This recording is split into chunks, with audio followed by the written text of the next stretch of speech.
The day I died, the capital city was drenched in a night of crimson rain. My stepmother said I was a calamity reborn. Even heaven itself was celebrating. My father believed her. He personally hammered 7 peachwood nails into my coffin. But what he didn't know was that I wasn't completely dead. The first thing I did after crawling out was to marry myself off to his most hated rival. Now, my father kneels before me, calling me grandmother. My name is Shen Zhaoning, the legitimate eldest daughter of the Shen family. 3 months ago, my stepmother sent me to my coffin with a bowl of crane's crest red poison. I still remember the taste of that poison in my throat, like swallowing a piece of red-hot charcoal, burning all the way from my throat down to my heart. I collapsed on the cold, stone floor. I heard my stepmother, Lady Sue's, voice floating down from above, light and airy, as if she were discussing what to eat for dinner. Drag her to the back hills and bury her.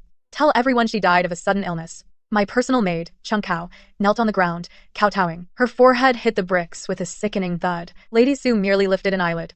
Too noisy. Dispose of her as well. I didn't have the strength to open my eyes, but I could smell blood. No, I only learned later that it wasn't blood. It was cinnabar lacquer Lady Sue ordered to be painted on my coffin, mixed with black dog's blood, to suppress my soul, she said.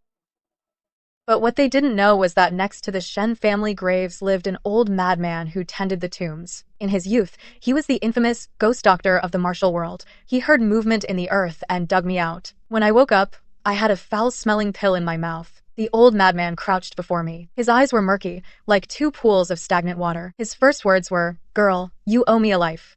How will you repay it?" My throat was ruined. I couldn't speak, so I wrote on the ground with a branch. "What do you want?" "I want the Shen family." "That old bastard kneeling before me, weeping," he said.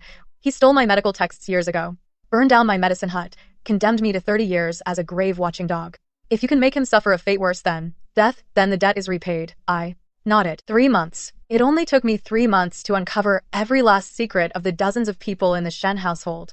The old madman didn't just know how to heal people. He knew better how to poison them. What he taught me was enough to kill the Shen family 100 times over. But I wasn't in a hurry to act. What's the point in just killing? I wanted Lady Sue to taste the feeling of falling from the clouds into the mud. On my first day out of the mountains, I changed into coarse clothing, smeared my face sallow, and disguised myself as a mute girl selling embroidered handkerchiefs. I slipped into the Zhou residence next door to the Shen family. The Zhou family's second young master, Zhou Yanbai, was famously dissolute in the capital. He was also the person my father, Shen Huaiyan, hated most in this life. Years ago, Shen Huaiyan sought to marry the eldest daughter of the Zhou family and was rejected. He turned around and married my mother instead. He considered this a deep humiliation and held onto the grudge for 20 years. I squatted in the Zhou kitchen, helping to sort vegetables. I overheard 2 old maids gossiping. I overheard 2 old women gossiping. The second young master is at it again with the Shen family. He intercepted all the customers from the Shen family's silk shop on South Street.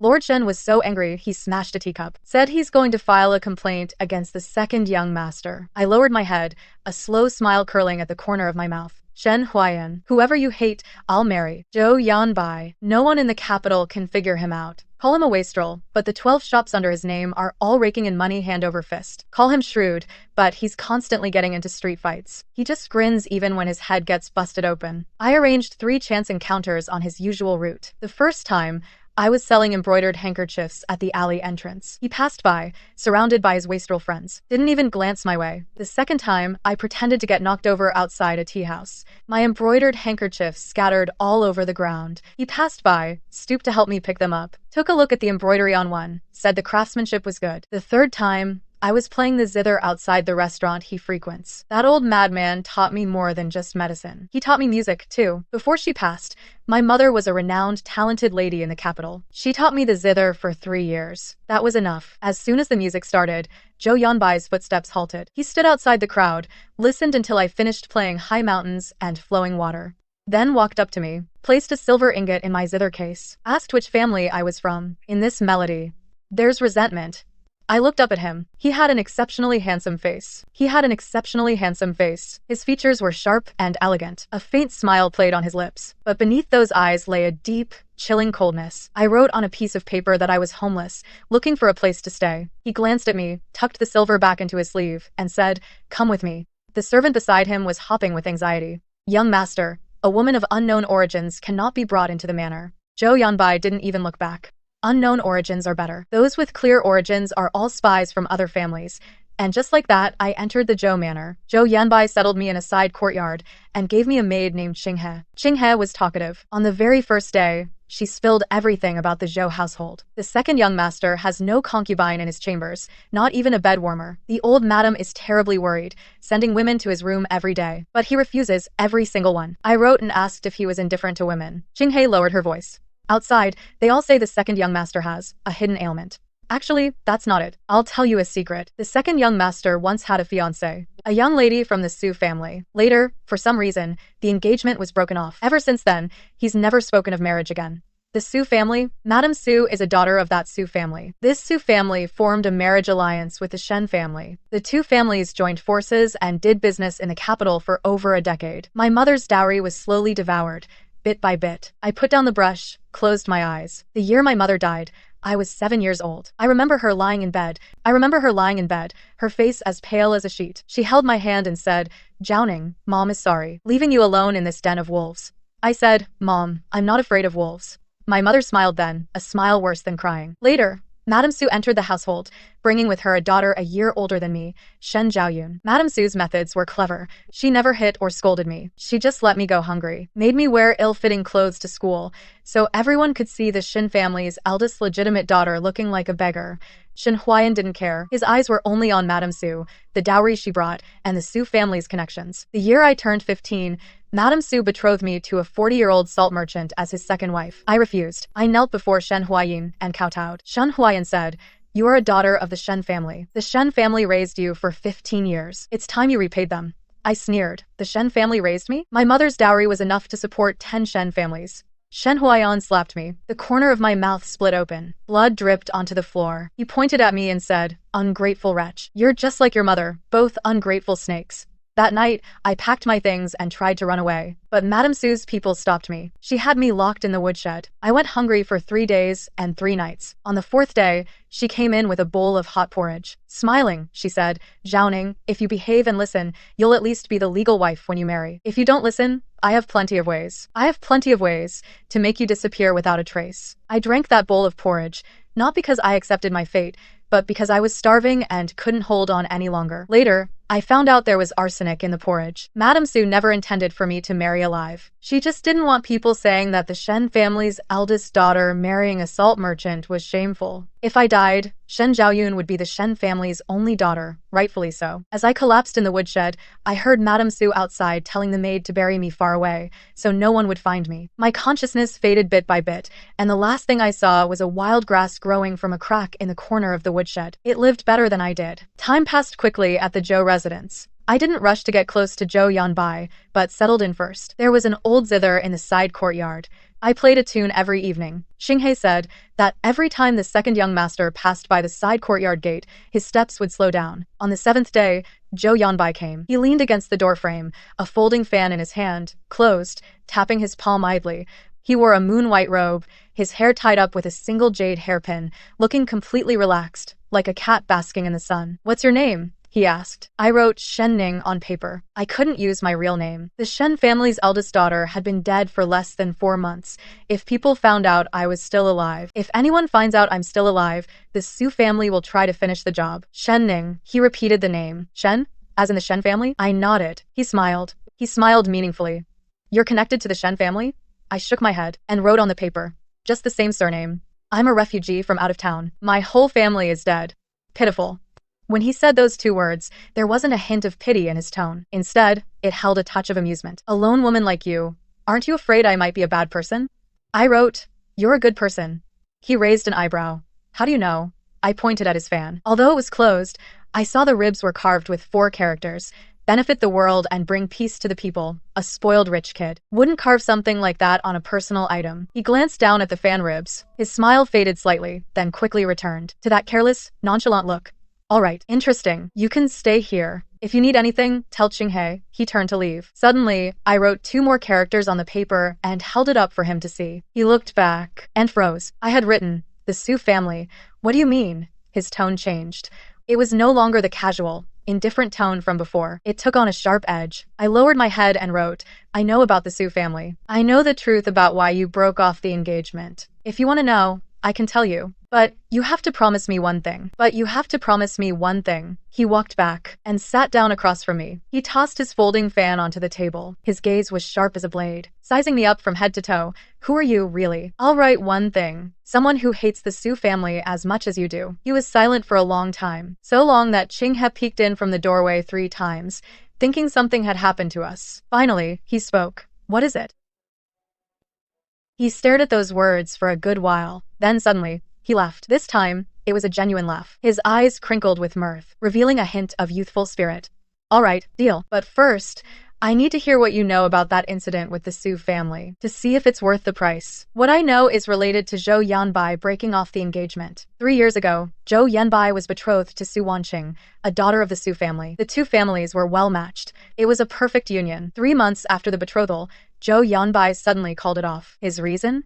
He'd fallen for a girl at the brothel of Eternal Spring and vowed to marry no one but her. This became the talk of the town. Old Madame Zhou was so furious she took to her bed for half a month.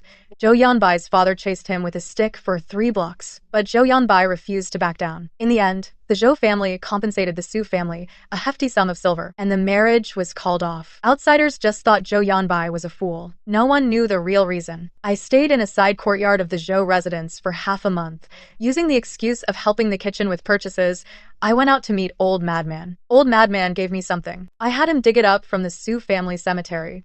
It was a jade pendant. It was of exceptional quality. The character, Su, was carved on the back, but that pendant didn't belong to Su Wanqing. It belonged to Madame Su, Su Wanqing's aunt. Su Wanqing is Madame Su's niece, the daughter of Madame Su's elder brother, Su Boyuan. Back then, Zhou Yanbai broke off the engagement because he accidentally saw Su Wanqing meeting a man in the garden in secret. That man was none other than Shen Huayan's son, Shen Zhaoyun's younger brother, Shen Zhaoming. Shen Zhaoming was only 16 that year. Su Wanqing was 18. They were embracing each other. Zhou Yanbai saw it with his own eyes. He didn't make a scene at the time. Instead, he quietly investigated. He discovered that Su Wanqing and Shen Zhaoming had been seeing each other for over half a year. Madame Su knew about it the whole time. She even orchestrated it. Madame Su's scheme was cunning.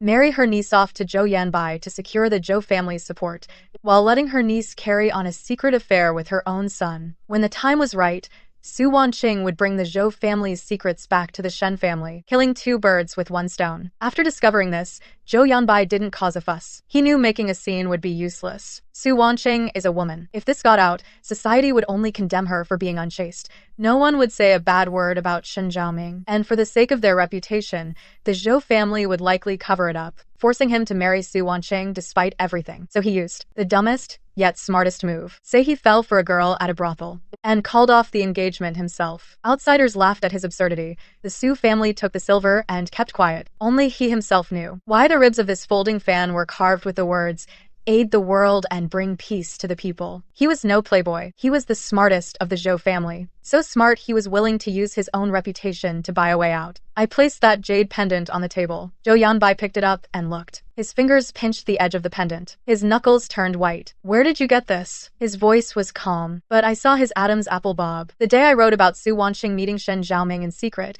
Shen Zhaoming gave her this pendant. Su Wanqing didn't dare wear it. She hid it under a stone bench in the garden. I had someone dig it out. "How long have you been investigating this?" I said 3 years. "I started looking into the Su family when I was 13. He looked up at me. His gaze was complex. "You're only 16. I nodded and wrote on the paper, "But since I was 7, I've been learning how to survive." He didn't speak. He tucked the pendant into his sleeve, got up, walked to the window, and stood there a while. Outside the window was a pomegranate tree. Its flowers were blazing red, like clusters of little flames. "Shen Ning." His back was to me. "That's not your real name, is it?" My hand holding the brush paused. Capital accent. Literate. Plays the zither. Knows how to investigate. He listed them off one by one. He counted them one by one. "A lost orphan girl wouldn't have these. You're from the Shen family." I didn't deny it. I wrote Shen Zhaoning on the paper. He turned around. His expression showed no surprise, as if he had guessed it long ago. He asked, "The Shen family announced that you died of a sudden illness." I wrote, "Madame Su forced me to drink Crane's Crest red poison.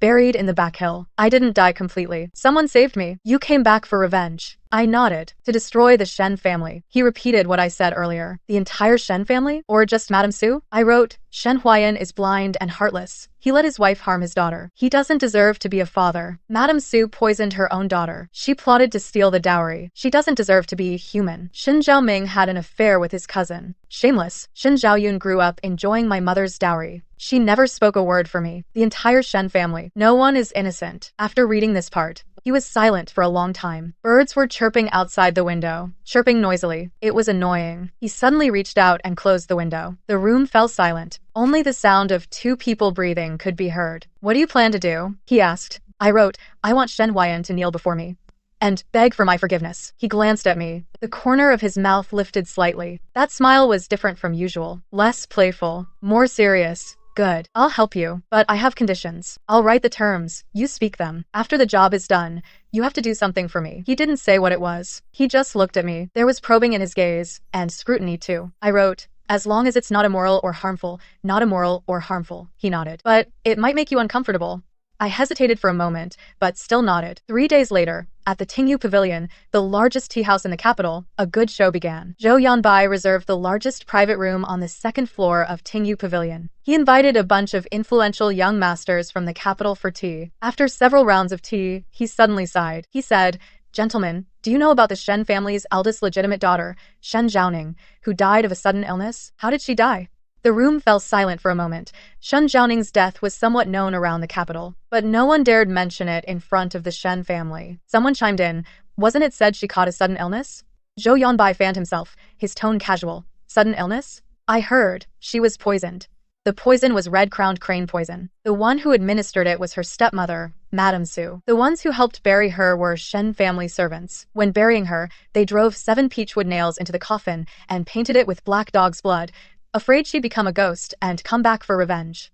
The whole room erupted in an uproar. Brother Zhou, you can't just say things like that.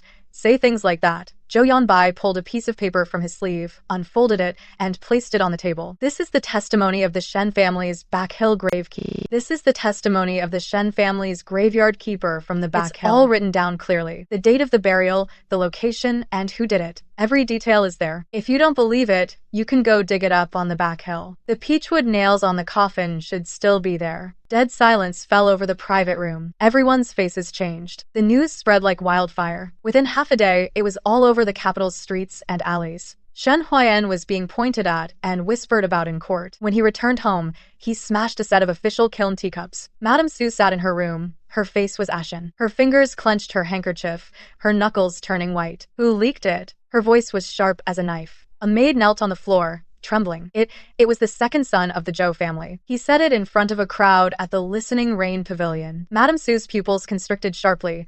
Zhou Yanbai? How could he know about this? I don't know, mistress, but young Master Zhou has. The graveyard keeper's testimony. He even said you could go dig up the coffin on the back hill. Madame Su shot to her feet. Her chair fell to the floor with a dull thud. She paced back and forth in the room a few times. Then she suddenly stopped. She said to the maid, Go. Have that coffin on the back hill dug up tonight. Burn it. Don't leave a single splinter behind.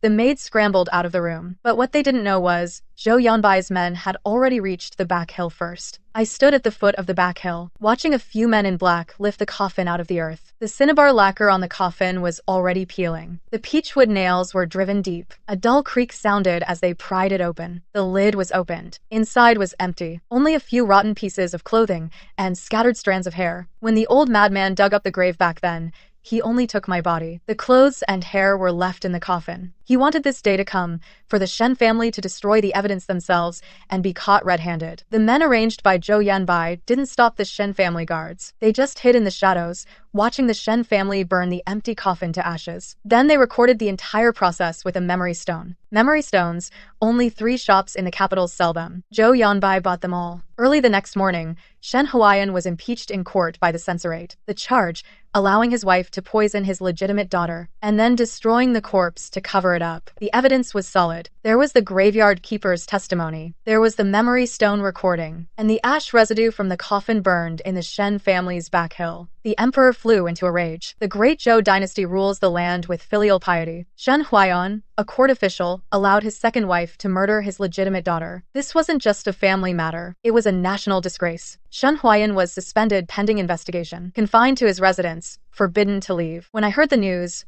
I was watering flowers in the side courtyard. Qinghe rushed in excitedly, shouting, Miss! Miss! Lord Shen has been suspended from his post. I heard the emperor was so angry he threw a memorial, calling him worse than a pig or a dog. I put down the water jug. I wrote on paper that Shen Huayan has been suspended. What about the Su family? The Su family hasn't been touched yet, but her maternal family is panicking. Su Boyuan went overnight to pull strings, trying to clear himself. I nodded. The Su family won't fall so easily. Her maternal family has deep roots. They have connections in the court, but it doesn't matter. This is just the beginning. After watering the flowers, I went back to my room and changed clothes. Today, I'm going to meet someone, Shen Zhaoyun. Shen Zhaoyun is 1 year older than me. She's the nominal eldest daughter of the Shen family. She looks like the Su family, with slender eyes and eyebrows, and thin lips. When she looks at people, there's always a hint of scrutiny, as if everyone is scheming against her. I waited for her at an embroidery shop in the south of the city. This embroidery shop used to be part of my mother's dowry. Later, it was taken over by the Su family and given to Shen Zhaoyun to practice with. Shen Zhaoyun comes to check the accounts on the 1st of every month.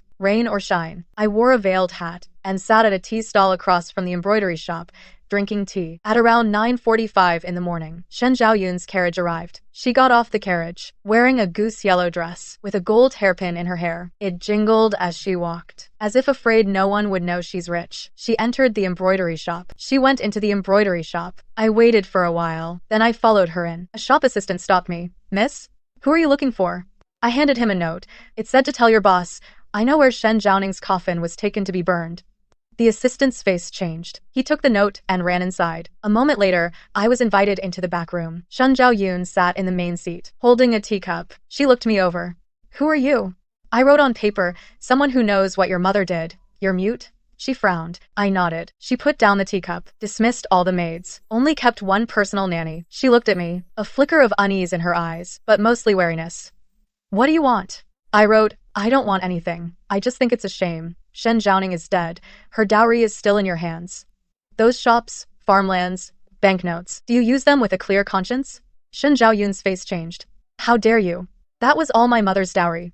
I wrote, your mother's dowry? When your mother, Lady Su, married into the Shen family, her dowry was only 12 trunks of clothes and jewelry, and 8,000 taels of silver. When Shen Zhaoning's mother, Lady Chen, married in, her dowry was 3 shops on South Street, 200 acres of fertile land east of the city, and 50,000 taels in banknotes. It's all recorded in the marriage documents.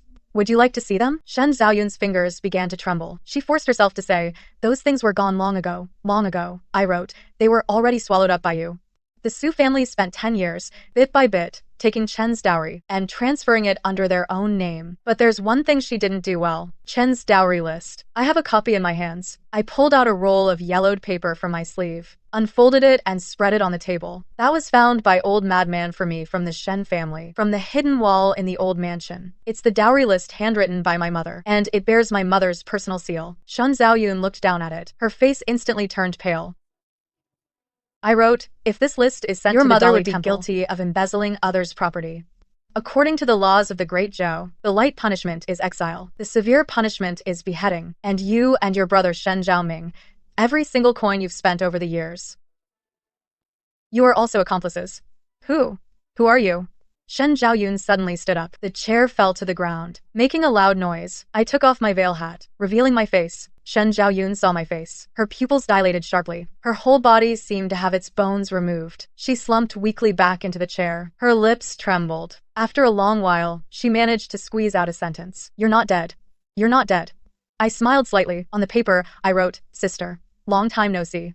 She let out a scream. The sound was sharp and piercing. The maid outside pushed the door open and rushed in. Shen Zhaoyun waved her hand, shooing her out. She stared at me, unblinking. Her chest heaved violently, like a fish thrown ashore. What do you want? Her voice trembled. I'll give you 2 choices. First, you go to the Dalai Temple and testify. Accuse your mother of poisoning me and seizing my mother's dowry. Second, I'll personally take this list to the Dalai Temple. Then, you, your mother, and your brother won't escape punishment. You want me to accuse my own mother? Shen Zhaoyun's voice rose to a shrill pitch. You're insane. She's my birth mother, and she's also the one who tried to kill me. Which will you choose? Shen Zhaoyun bit her lip. Tears streamed down her cheeks. She cried for a long time, cried until her makeup ran. Her face was a mess of powder, like a painted cat. I didn't rush her. I just sat quietly across from her, drinking tea. After a long while, she looked up. Her eyes were red. She asked, if I testify, will I live?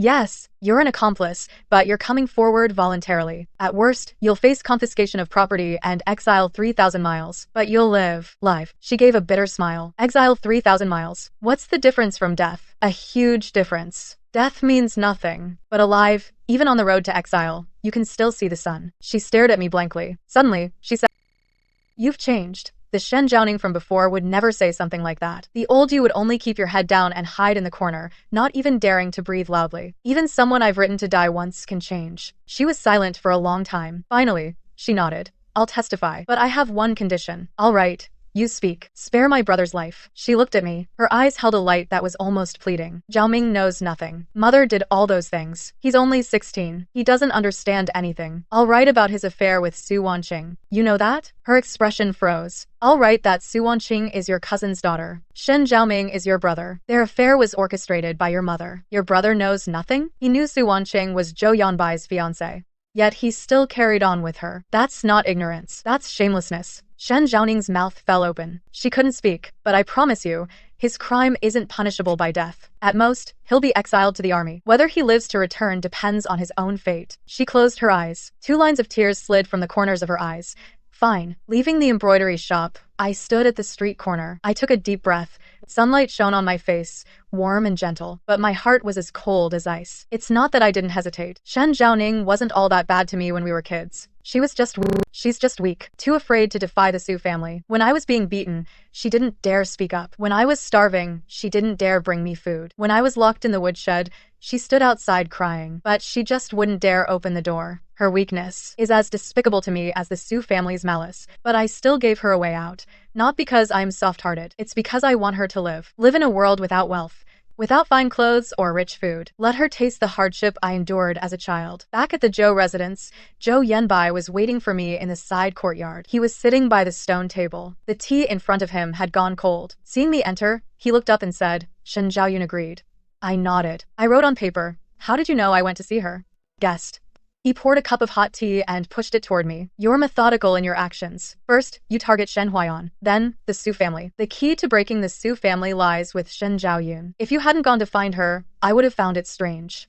I sat down to drink my tea. My hand trembled slightly. It's a lingering effect. The crane's crest poison damaged my body. Although the old madman neutralized the poison, my hand sometimes trembles uncontrollably. Zhou Yanbai saw it. He didn't say anything. He just moved the teapot a bit closer to me, making it easier for me to pour. It was a small gesture, but I remembered it for a long time. On the day Shen Zhaoyun submitted the petition to the Court of Judicial Review, it rained again in the capital. I stood in the tea house across from the court. I was standing in the tea house across through the window. I saw her walk inside. She was wearing plain clothes. She had no jewelry on her head. Her makeup was very light. She looked like an ordinary, respectable woman. She didn't look back. I don't know if she didn't dare to look back, or if she didn't want to. The magistrate of the Dali Temple is surnamed Han. He's famously known as the Iron-Faced Judge. He accepted the petition. That same day, he summoned Madame Su for interrogation. Madame Su flatly denied it in court. She said Shen Zhaoyun was coerced. The petition is fake. Magistrate Han asked who coerced her. Madame Su immediately thought of Zhou Yanbai. He has a grudge against the Shen family. He deliberately found someone who looks like Shen Zhaoning to impersonate her. He wants to bring down the Shen family. Magistrate Han turned to look at Shen Zhaoyun. You said your sister Shen Zhaoning is still alive. Where is she? Shen Zhaoyun lowered her head. In a soft voice, she said,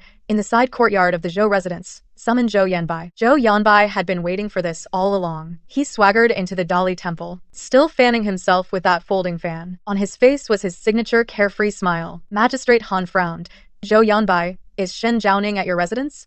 Yes, she is. Zhou Yanbai admitted openly. She's living comfortably. She's even gained a couple of pounds. Madame Su sneered in court. Magistrate Han, you heard that. He's in cahoots with Shen Zhaoning. They conspired to frame our Shen family. Zhou Yanbai turned to look at Madame Su. Zhou Yanbai turned his head to look at Su Shi. With your smile unchanged, Su Furin, you claim Shen Zhaoning is an imposter. Then tell me, where is the real Shen Zhaoning? Didn't you say she died of a sudden illness? Where's the coffin? And the grave? Su Shi's expression changed. Zhou Yanbai leisurely reached into his sleeve and pulled out a memory stone. He handed it to Lord Han. Your Honor, please take a look. This is a recording from 3 days ago, showing the Shen family servants burning a coffin in the back mountains. The coffin was empty, containing only a few old garments and a lock of hair. Su Furin, if you have nothing to hide, why would you burn an empty coffin? Su Shi's lips pressed into a thin line. After viewing the memory stone, Lord Han's expression darkened. Su Shi, what do you have to say for yourself? Su Shi straightened her back. I admit that coffin was indeed Shen Zhaoning's, she insisted, but she truly is dead. I saw her take her last breath with my own eyes. As for why the coffin was empty, I have no idea. Perhaps someone stole the body to deliberately frame me. You saw her take her last breath? A voice rang out from outside the hall, clear and sharp like icicles in winter. Everyone turned their heads. I walked in from outside the hall, dressed in white. Rain had soaked the hem of my dress, but I walked steadily, step by step, as if treading on knife blades. The hall fell silent for a moment, then erupted in an uproar. Shen Zhaoning? I thought she was dead. It really is her. She looks like her, but not quite. She's lost so much weight. She was this thin back when she lived with the Shen family. I walked to the center of the hall and bowed to Lord Han. My throat hadn't fully recovered, so my voice was hoarse, like sandpaper on wood, yet every word was clear. This humble woman, Shen Zhaoning, pays her respects to Lord Han. Lord Han looked me up and down. You are Shen Huayan's eldest daughter, Shen Zhaoning. You are Shen Zhaoning, the legitimate eldest daughter of Shen Huayan. Your stepmother, Madame Su, claims you died of a sudden illness. I wasn't sick. I'm telling you, Madame Su poisoned me with arsenic. I was buried behind the Shen family estate. Someone saved me. That's how I survived. Madame Su snapped from the side. You're lying. What proof do you have that you're Shen Zhaoning? I turned to look at her. 3 years. This was the first time I'd seen Madame Su face to face since my death. She had aged a bit in those 3 years. A few more wrinkles around her eyes. But her eyes were the same as before, shrewd, cold, missing nothing. I took something out from my robe. I held it up for Magistrate Han to see. It was a jade hairpin, with a white magnolia blossom on top, and 2 characters carved on the shaft. Zhaoning. My mother left this to me. It's recorded in the Shen family register. The name of the Shen family's legitimate eldest daughter is carved on this pin. Madame Su, what do you have to say for yourself now? A flicker of panic flashed in Madame Su's eyes, but she quickly composed herself. A hairpin proves nothing. You could have found a similar one outside, carved a name on it, and pretended to be Shen Zhaoning. I smiled. Madame Su, you're right. A hairpin alone proves nothing. But what if we add this to it? I pulled a stack of papers from my sleeve and handed them to Magistrate Han. This is the dowry inventory of my mother, Madame Chen. It bears her personal seal and Shen Huayan signature. It lists 3 shops on South Street, 200 acres of fertile land east of the city, 50,000 taels in silver notes, and various other jewels and ornaments. This dowry is registered in the Shen family records. It is the legal property of the Shen family's legitimate eldest daughter. But after I died, all of this property was transferred into Madame Su's name.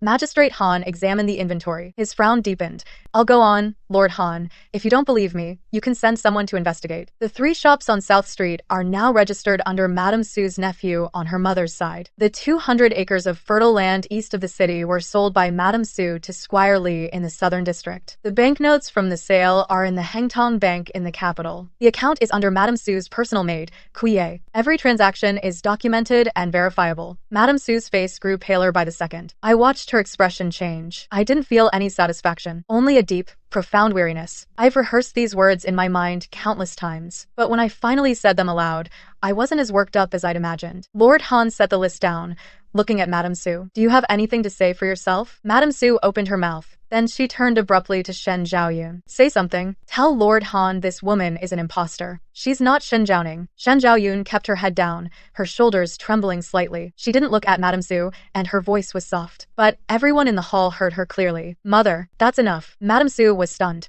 Shen Zhaoyun lifted her head, her eyes rimmed red. But she didn't cry. She looked at Madame Su and said, word by word, she is Shen Zhaoning. I recognize her. She has a birthmark on the back of her right hand. She was scalded by boiling water as a child, and it left a scar. Look at her right hand. I extended my right hand. I extended my right hand. There was indeed a scar on the back of my hand, about the size of a thumb, shaped like a leaf. Madame Su stared at that scar. Her pupils contracted sharply. Shen Zhaoyun continued, Mother, When you did all those things, I said nothing. I thought as long as I didn't speak up, it had nothing to do with me. But Zhao Ning is right. Every single coin I spent was from her mother's dowry. I'm just like you. We're both thieves. An expression I'd never seen before appeared on Madame Su's face. Not anger, not fear, but the pain of betrayal. I am your mother. Who did I do all this for? For you. For Zhao Ming. For all of us. Shen Zhaoyun's voice suddenly rose, choked with tears. Mother, you did this for yourself. You hated that Madame Chen married father before you. You hated that her dowry was larger than yours. You hated that Madame Chen gave birth to a legitimate eldest daughter to overshadow me. Everything you did was because of your own resentment. Madame Su's face turned ashen. Her lips trembled, unable to speak. The hall was so quiet you could hear the sound of raindrops falling. Magistrate Han struck his gavel. Order. This case is of grave importance. This official requires further investigation. Madame Su is to be detained for now. Shen Zhaoning and Shen Zhaoyun shall remain in the capital. They are not permitted to leave. Court is adjourned. Leaving the Dali Temple, the rain was still falling. Zhou Yanbai was waiting for me at the entrance, holding an umbrella. Zhou Yanbai was waiting for me at the door, holding an umbrella. When he saw me come out, he handed the umbrella over to me. He stood there getting rained on himself. Are you cold? He asked. I shook my head. I took the umbrella. On its surface was painted a landscape. The ink was still fresh, as if it had just been painted. I had someone paint it, he said. You've been living here for so long, and I haven't given you anything. Consider this umbrella a welcome gift. I glanced at him. I wrote on the paper, a welcome gift? I've been here almost a month. He smiled. He didn't respond. We walked side by side in the rain. Neither of us spoke. There were few people on the street. Occasionally, a horse-drawn carriage passed by, splashing water everywhere. I held that umbrella. The landscape on its surface, under the rain's dampening touch, looked especially vivid. The mountains are blue. The water is green. It was like another world. Back at the Zhou residence, Qinghe had already heated water and prepared ginger soup. As she dried my hair, she grumbled, Miss, you really are something. You insisted on walking in the rain. Taking a carriage would have been so much better. What if you catch a cold? I wrote on the paper, some paths you have to walk yourself. Qinghe didn't understand, but she didn't press further. She just brought the ginger soup to me and said, Miss, drink this. I took the bowl. The steam from the soup warmed my face. It was spicy, warming me all the way to my stomach. That night, I couldn't sleep. I tossed and turned in bed. My mind was filled with Madame Su's expression in the hall. I remember when I was 7, the first winter after my mother passed away, Su had the charcoal heater removed from my room. She said the eldest daughter needs to toughen up. You don't need a heater in winter. I was shivering from the cold. I cried all night, huddled under the quilt. The next morning, my hands were covered in chilblains. They were swollen like radishes. Shen Huayan saw them. He only said 4 words, such a crybaby, spoiled rotten. Later, it was Shen Zhaoyun who secretly slipped me a hand warmer. She said, stop crying. No one cares if you cry. I used that hand warmer for 3 years, until Su found out. She threw it down the well. Memory is strange. The most painful things are the ones you remember most clearly. Early the next morning, Zhou Yanbai sent for me. He said Minister Han wanted to see me. I went to the Ministry of Justice alone. Minister Han didn't hold court. Instead, he met me in a private chamber. A pot of tea was set before him. 2 cups. It looked like he was planning a long talk. Sit. He gestured to the chair opposite. I sat down. Minister Han poured a cup of tea and pushed it toward me. He looked at me. Your case. I've looked into it. There are indeed signs of a burial on the Shen family's back hill. The coffin was also burned. The gravekeeper's testimony matches your account. Your mother's dowry list. I've had it cross-checked. It matches the record in the Shen family registry perfectly. Regarding Su's transfer of the dowry, records were also found at the Hengtong Bank. He paused. He picked up his teacup and took a sip. According to the laws of Da Zhou, he took a sip of tea. According to the laws of Great Zhou, Su Shi poisoned the legitimate daughter and embezzled another's property. For these 2 crimes combined, the minimum sentence is death with a reprieve. Shen Huayan, as an official of the court, allowed his wife to commit these crimes. He knew but did not report it. He is to be dismissed and exiled. Shen Zhaoyun, as an accomplice, will have her family assets confiscated and be exiled 3,000 li. As for Shen Zhaoming, although he wasn't directly involved in poisoning you, his affair with Su Wanqing is connected to the case of Zhou Yanbai breaking off the engagement. That will be handled separately. I nodded. Magistrate Han set down his teacup. He looked at me. Shen Zhaoning, do you have anything else to say about your father, Shen Huayan? I thought for a moment. I'd like to see him one last time. Magistrate Han agreed. Shen Huayan was locked in a cell at the Dali Temple prison. A solitary cell. It wasn't large. The floor was covered with dry straw. A chamber pot sat in the corner. Shen Huayan sat on the straw, his back against the wall. His official robes had been stripped away. He wore only a thin white undergarment. His hair was disheveled, his complexion ashen. When he saw me, he was taken aback for a moment. Then he gave a bitter smile. "You really didn't die." I stood outside the cell, looking at him through the wooden bars. This man who was once so high and mighty now looked like a common, wretched old man. The wrinkles on his face were far more numerous than I remembered. His eyes were sunken, his cheekbones protruding. I called out to him. He heard that word. His body gave a slight shudder. He looked up at me. There was something very complex in his eyes, like guilt and like resentment. "You've come back for revenge," he said. Not a question, a statement. "Yes," I said. "I've come back for revenge. You hate me." "I do." He was silent for a moment. Then he suddenly laughed. A bitter laugh, you know? When your mother died, I actually felt relieved. She was too clever. So clever, it made me feel useless. When she married me, she brought a large dowry, helped me build up the Shen family business. But whenever people mentioned the Shen family, they said it was Chen's dowry that saved it. No one mentioned my name, Shen Huayan. He looked at me. I hated how capable she was, hated how clever she was, hated that she was better than me in everyone's eyes. So when Sue entered the household, I didn't stop her. When Sue took her dowry, I didn't stop her either. When Sue treated you poorly, I still didn't stop her. His voice grew softer, so soft it was like he was talking to himself. It's not that I didn't know, I just didn't want to care. I even felt that your mother owed me, and you should repay her debt. It was only right. I stood outside the wooden fence, my fingers gripping the rail, knuckles white. Only right. I repeated those words. My voice was quiet, but each word came out, like knives scraping out of my... The words scraped out of my throat like a knife. When my mother married you, what were you, Shen Huayan? You were the son of a poor family. She even paid for your travel expenses to the capital for the imperial exams. She pulled strings for you, helped you build your estate, and bore your children. She lifted you from a poor, struggling scholar to become an imperial official. And now you tell me she owed you? Shen Huayan turned his head away. He wouldn't look at me. I took a deep breath. The fire in my chest was burning, but I didn't let it erupt. The old madman once said, "Those who truly seek revenge don't lose their composure in front of their enemy. The calmer you are, the more he suffers." I don't hate you for your favoritism, I said. I hate that you knew everything, yet chose to do nothing. You knew when Sue withheld my charcoal. You knew when Sue skimped on my meals. You knew when Sue betrothed me to that salt merchant. You knew everything. You just didn't care. Shen Huayan's shoulders trembled. You said my mother was too clever. It made you feel useless. And you? Watching your own flesh and blood be poisoned and buried in the back. Did you finally feel relieved? That sentence was like a blade plunged into Shen Huayan's chest. He whipped his head around. His face was twisted beyond recognition. His mouth hung open, but not a single word came out. I let go of the railing and took a step back. Lord Han has sentenced you to dismissal and exile. I have nothing to add. Just go. The farther the better. For the rest of my life, don't let me see you again. I turned and walked out. Zhao, he called out to me from behind. His voice was so hoarse it didn't even sound human. I didn't look back. Can you ever forgive me? I stopped walking. I stood there with my back to him for a moment. No, I walked out. The prison corridor was dark. The torches on either side cast long, long shadows. I walked down that corridor. My steps grew faster and faster, until I was almost jogging, and out the gates of the Ministry of Justice. The sunlight outside was blinding. I stood on the steps.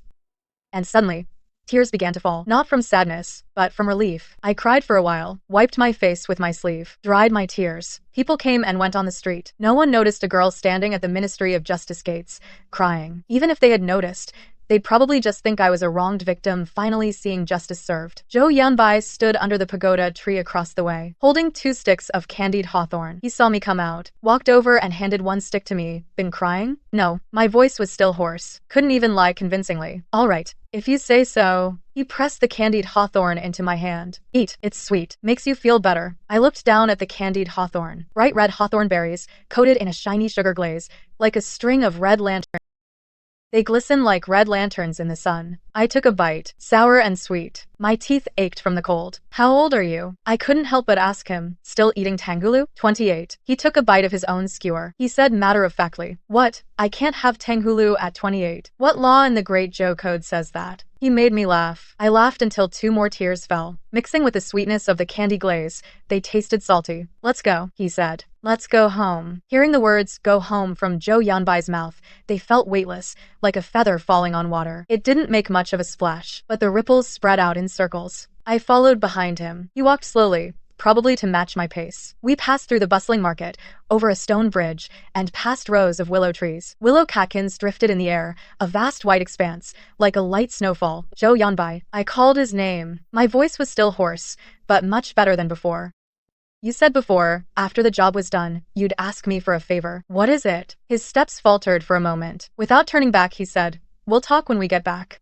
Back at the Zhou residence, he took me to a side courtyard. He had Qingzhou brew a pot of tea. Then he dismissed everyone else. He sat across from me, spinning his teacup with his fingers. He did this for a long time before speaking. "My grandfather," he said. "He said he went missing 3 years ago." I set down my teacup and looked at him seriously. The Zhou family has been in business for generations. My grandfather, Zhou Dema, was the head of the Capital Merchants Guild. In the autumn 3 years ago, he went south to discuss a deal. He disappeared when he reached the Qingzhou region. The guards, the steward, the coachman, 7 people in total, all vanished. No trace of them, alive or dead. His tone was calm, but I noticed his fingers paused for a moment on the cup. Our family reported it to the authorities. They investigated for 3 months, but found nothing. Later, some said they saw my grandfather in the Qingzhou mountains. Others said he was robbed by bandits. Still others said he was killed by an enemy. My father spent 2 years turning Qingzhou upside down. He found nothing.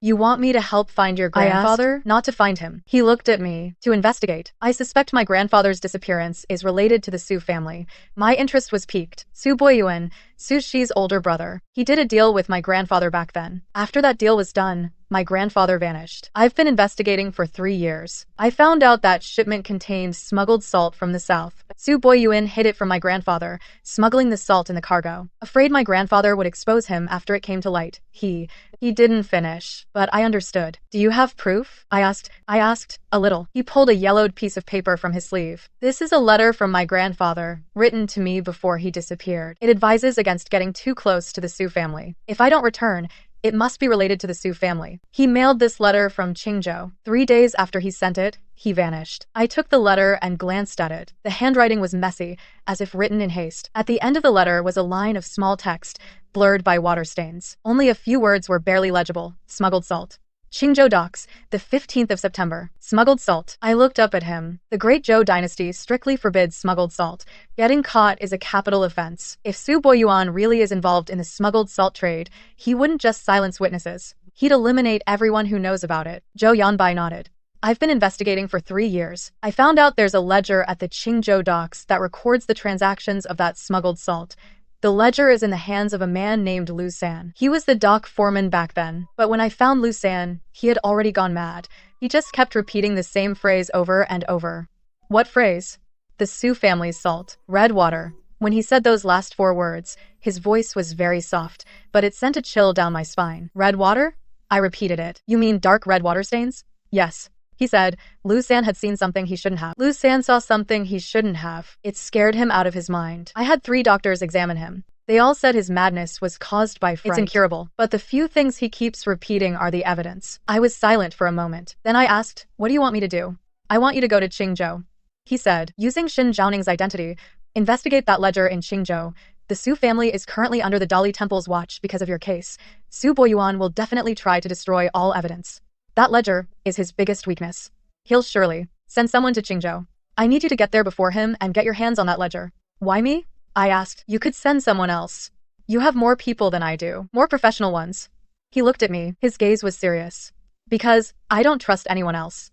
That was way too blunt. So blunt I didn't know how to respond. He probably realized he'd gone too far. He cleared his throat and looked away. "What I mean is, you're methodical, clear-headed, and you have a grudge against the Su family. You won't be bribed halfway through. This kind of job isn't for just anyone." My throat isn't fully healed yet. It's hard to talk. You won't need to say much. You just need to watch and listen. Your eyes are sharper than your mouth. Is that a compliment or an insult? A compliment. He smiled. 100% a compliment. I picked up my teacup and took a sip. The tea had gone cold. It had a bitter aftertaste. "It's a bit astringent." "Okay," I said. "I'll go. But I have one condition." "Name it." "After we get the ledger, the matter of Su Boyuan must be handled by Lord Han. You can't take matters into your own hands." He raised an eyebrow. "Afraid I'll kill him." "I'm afraid you'll break the law." I said. You've already helped me bring down the Shen family and the Su clan. I don't want to see you throw yourself away by taking the law into your own hands. The laws of Great Zhou punish vigilante justice harshly. You're a smart man. You shouldn't make such a stupid mistake. He paused for a moment, then laughed. This time, it was a genuine laugh. His eyes curved into crescents. Shen Zhaoning, has anyone ever told you you're annoying? No, I said, because I didn't used to talk. He laughed even louder. His laughter echoed through the side courtyard, startling a bird from the pomegranate tree. 3 days later, I set off for Qingzhou. Zhou Yanbai assigned 2 attendants to me. One was named Chen Qi, the other Zhao Ju. Both were his most capable guards. Chen Qi was a man of few words. Zhao Ju was talkative. Together, they balanced each other out perfectly. Before departure, Zhou Yanbai saw me off at the manor gate. He wore a blue robe, his hair neatly tied. He didn't look like a playboy, but more like a gentle scholar. Once in Qingzhou, first, find this man. He handed me a letter. His name is Sun Boyang, an old friend of my grandfather's. He runs a tea house in Qingzhou. He'll help you. I took the letter, tucked it into my sleeve, and then he pulled out a dagger from his sleeve. It was small, about the length of an adult's palm. The sheath was inlaid with a turquoise. Take this with you, for self-defense. I took the dagger, pulled it out, and took a look. The blade was thin, gleaming coldly. It was a good blade. You carry something like this with you? I looked up at him. I carry a lot of things with me. He smiled. You just don't know about it. I put the dagger away safely, got on the carriage. After the carriage started moving, I lifted the curtain and looked back. He was still standing at the mansion gate. His figure grew smaller and smaller, until it became a tiny dot, disappearing at the end of the street. Qingzhou is neither too far nor too close from the capital. The carriage journey took 4 days. The scenery along the way changed from bustling towns to rolling hills. The hills were covered with tea plants, layered one upon another. Like green ladders, the air carried a faint scent of tea, mixed with the earthy smell of soil.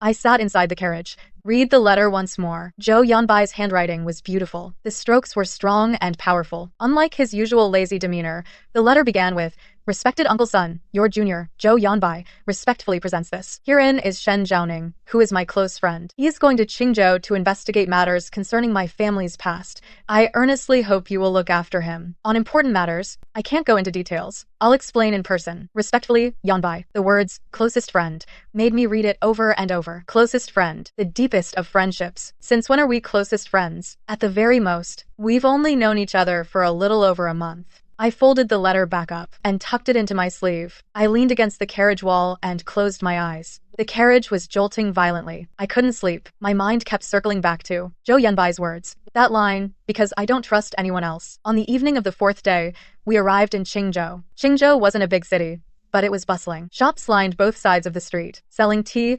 fabrics, all kinds of food. The hawkers' cries rose and fell. People on the street spoke with a thick accent, chattering away. It was hard for me to understand. Zhao Ju found us an inn to stay at. Once we were settled, I changed my clothes and went to find Sun Boyang's tea house. The tea house was called Tingtao Pavilion, on the east street of Qingzhou. It was a 3-story wooden building. An old plaque hung by the door. The writing on it was already a bit faded. I walked inside. A waiter came up to me. Will you be having tea, miss? Or are you looking for someone? I'm looking for your proprietor, Sun Boyang. I handed him Zhou Yanbai's letter. Please pass this to him. Say it's a letter from the Zhou family in the capital. The waiter took the letter and ran upstairs. Not long after, an elderly man with graying hair came down from upstairs. He wore a gray robe. His posture was very straight. He looked spirited and alert. He saw me, looked me up and down. Did Yanbai send you? Yes, I said in a hoarse voice. Shen Zhaoning, paying my respects to Elder Sunday. What happened to your voice? Suffered a bit of an injury. It hasn't fully healed yet. He nodded. Without asking further questions, he led me to a private room on the 3rd floor. The room wasn't large, but it was tidy and clean. The window faced the Qingzhou docks, offering a view of boats coming and going on the river. Sun Boyang poured me a cup of tea. He got straight to the point. Yanbai wrote in his letter that you're here to investigate his grandfather's case.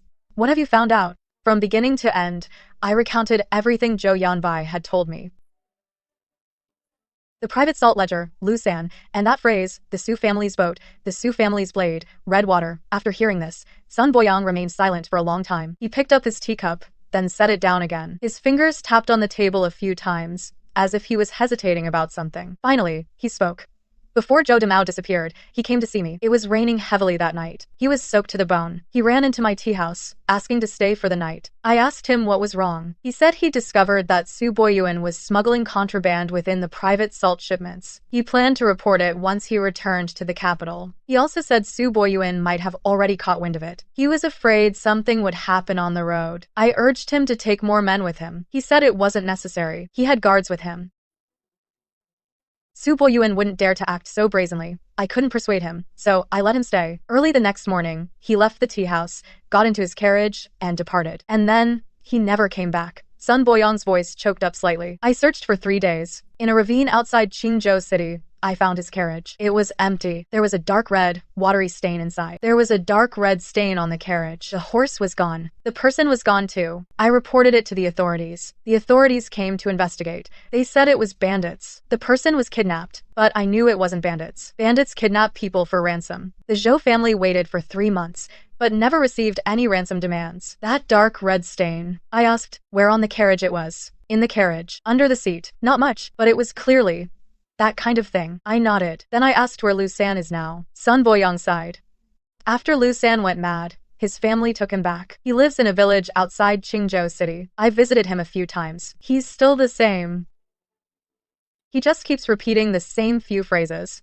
His family says he sometimes has sudden fits of rage, banging his head against the wall, shouting, "Don't kill me, don't kill me. I need to see Lu San." I said, "Mr. Sunday, can you arrange that for me?" Sun Boyang hesitated. His madness is severe. You might not get anything out of him. I'm not going to question him. I said, I'm going to see him. Sun Boyang looked at me, his gaze scrutinizing. Finally, he nodded. All right, I'll take you there first thing tomorrow. That night, I stayed in a guest room at Tingtao Pavilion, tossing and turning, unable to sleep. Outside the window was the dock. River wind seeped through the window cracks, carrying the smell of damp and rotting fish. I thought of Zhou Yanbai, in the capital, fanning himself. All smiles and jokes. Never serious with anyone. Who would have thought he was carrying such a heavy burden? His grandfather's been missing for 3 years. No trace of him, alive or dead. He's been investigating alone for 3 years. He investigated alone for 3 years. He found the illegal salt trade. He traced it back to the Su family. He found Lu San. But he just couldn't find that ledger. It's not that he wasn't anxious. He just kept his anxiety hidden. Just like when I was with the Shen family, I hid all my resentment and anger. Beneath that timid facade, we're both people who know how to hide. Early the next morning, Sun Boyang took me to find Lu San. Lu San lived in a small village outside Qingzhou city. The village wasn't big, only about a dozen households. They made a living growing tea. Lu San's house was at the easternmost edge of the village. It was a simple adobe house. The yard was enclosed by a bamboo fence. A few chickens were kept inside. Lu San's wife came out to answer the door. When she saw Sun Boyang, her eyes welled up. "Old Master Sunday, you've come again." "Sanner. He's still the same." "I know." Sun Boyang said, "This young lady would like to see him. Is that all right?"